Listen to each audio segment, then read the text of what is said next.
Sobre las consecuencias que supone su actuación para la economía, habla Daniel Lacalle en su nuevo libro. Saludamos a Daniel Lacalle, economista jefe de Tresis. Daniel, muy buenas tardes. Hola, muy buenas tardes. ¿Qué tal?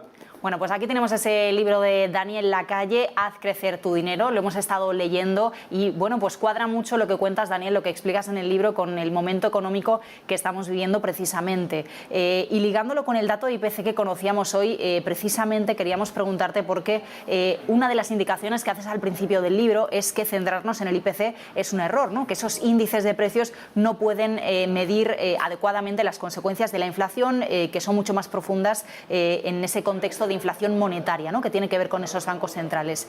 ¿A qué indicadores crees entonces que debemos prestar una mayor atención? No sé si habría que reformular esas variables del IPC o cómo, por ejemplo, podemos interpretar un dato como el que hemos conocido hoy en Estados Unidos. Bueno, yo creo primero que tenemos que darnos cuenta que el IPC es una cesta que mide un cierto nivel de inflación, pero no necesariamente lo que es el aumento de los precios de nuestro día a día, ¿verdad?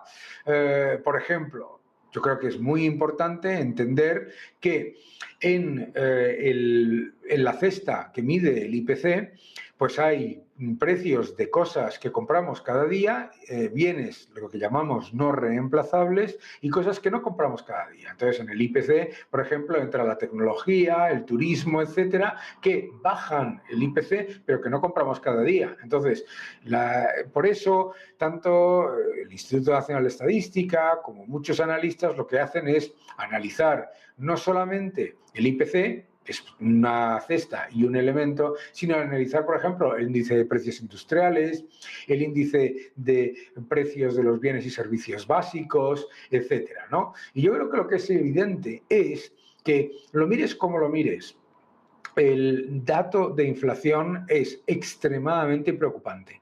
La inflación subyacente es elevadísima, los precios industriales son muy altos y además la cesta de bienes y servicios no reemplazables es todavía más alta. Y por lo tanto eso demuestra que la pérdida de poder adquisitivo y la pérdida de capacidad de ahorro de los ciudadanos es muy elevada. Dentro de este libro también hablas un poco, Daniel, del peligro de creer con los ojos cerrados en lo que se suele llamar consenso del mercado, ¿no? Que es algo que también los periodistas utilizamos mucho. ¿Qué riesgos implica dejarse llevar por ese consenso? ¿Qué estás pensando tú sobre ese consenso del mercado cuando estamos hablando de estas variables, como la inflación, como los bancos centrales? Pues porque el consenso no suele ser un buen indicador, porque fundamentalmente es reactivo.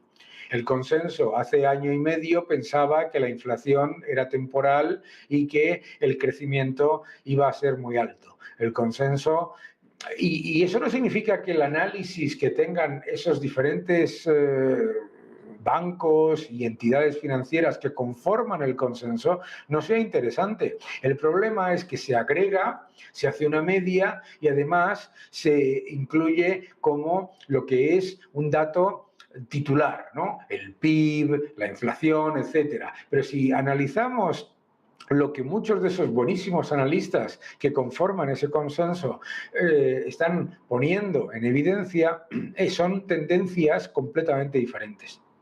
Por lo tanto, lo que nos recopilamos de consenso tiene muy poco valor. Es normalmente reactivo y suele ser, además, en muchas ocasiones suele tener un sesgo de optimismo y al hacerse una media todavía mayor, porque los que suelen tener razón en épocas de crisis, pues digamos están diluidos por una media en la que también están los que siempre dicen que todo va bien. Pero no ese es el tema.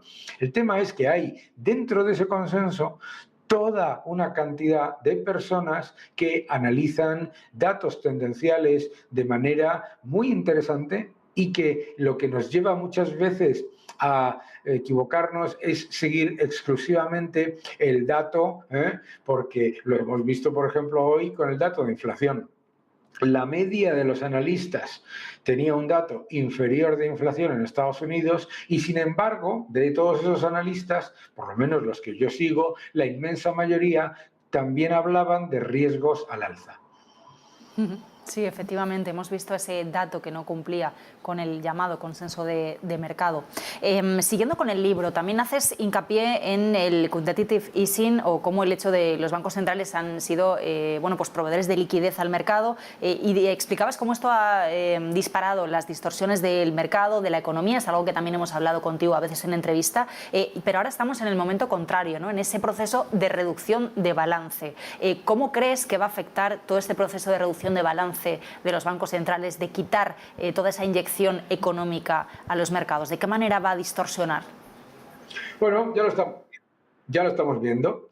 O sea, tenemos un proceso muy modesto en el que, por ejemplo, el Banco Central Europeo todavía no ha hecho nada, lo único que ha hecho ha sido anunciar posibles cambios en política y ya hemos visto cómo las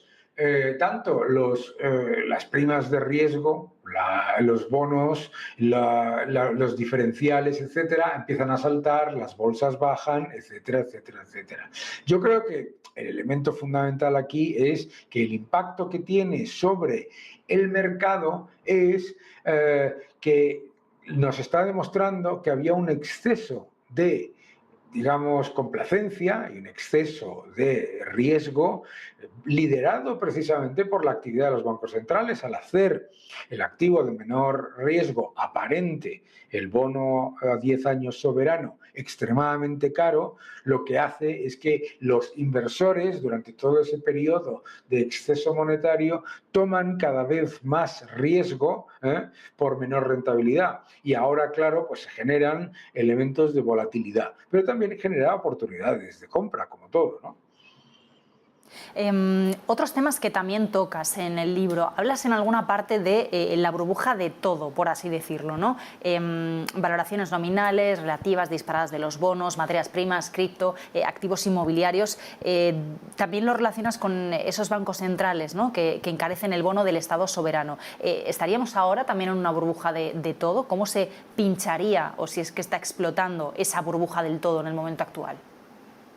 ¿Qué es la burbuja de todo, ¿no? La burbuja de todo es básicamente cuando todos los activos suben de manera muy fuerte y empiezan a expandirse los múltiplos a los que cotizan los activos de riesgo y esos múltiplos son cada vez más exigentes. Vemos como el PER de la bolsa es cada vez más alto, vemos como la rentabilidad exigida de los bonos es cada vez más baja, que significa que los bonos son cada vez más caros, etcétera, etcétera. Entonces, yo creo que lo que ocurre en ese entorno es que, claro, los bancos centrales están constantemente inyectando liquidez y al inyectar la liquidez lo que están haciendo es exagerar el riesgo que se toma. ¿Cuál es el problema? El problema hoy lo estamos viviendo ahora. Pero, ojo, debemos tener en cuenta que cuando ocurre esa corrección generalizada que estamos viviendo estos días, yo creo que es muy importante poner en valor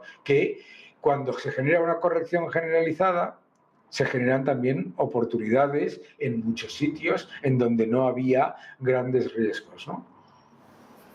Y por mirar también algunos otros activos, Daniel, hay un capítulo ya en la parte final del libro, por así decirlo, que habla de las criptomonedas. Hablas también de cómo, en la parte de conclusiones de ese capítulo, de cómo se han convertido, por así decirlo, en lo contrario, ¿no? de lo que querían atacar, cómo son activos cada vez más procíclicos y que no se puede pensar en ellas como reserva de valor, algo que en los últimos meses hemos hablado mucho con el contexto actual de mercado que teníamos. Tenemos una pérdida de mercado del 50% prácticamente desde los máximos de noviembre, incluso más con el descalabro que estamos viendo en las últimas horas. Vemos como cada vez se ven más afectadas por esas políticas de bancos centrales más correlacionadas con el propio mercado americano.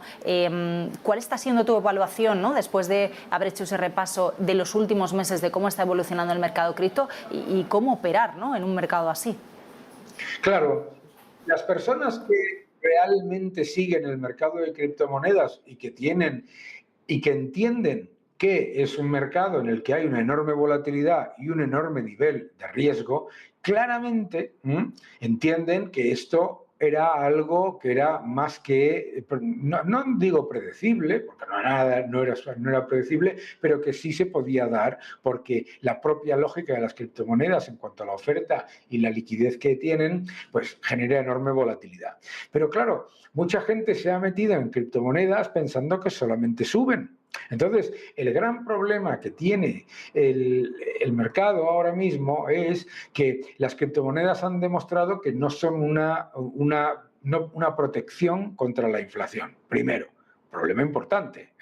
Segundo, que las criptomonedas no te protegen en un entorno de caída de mercado, no es un activo contracíclico. Y tercero, que funcionan como lo que en realidad son startups de monedas, funcionan exactamente igual que los activos de tecnología. Por lo tanto, entiendo que hay muchos inversores en esas criptomonedas que consideran que es el momento porque están acostumbrados a la volatilidad y están tranquilos, pero otros que se han metido simplemente pensando que solamente suben, claramente se encuentran con esa realidad que no era así.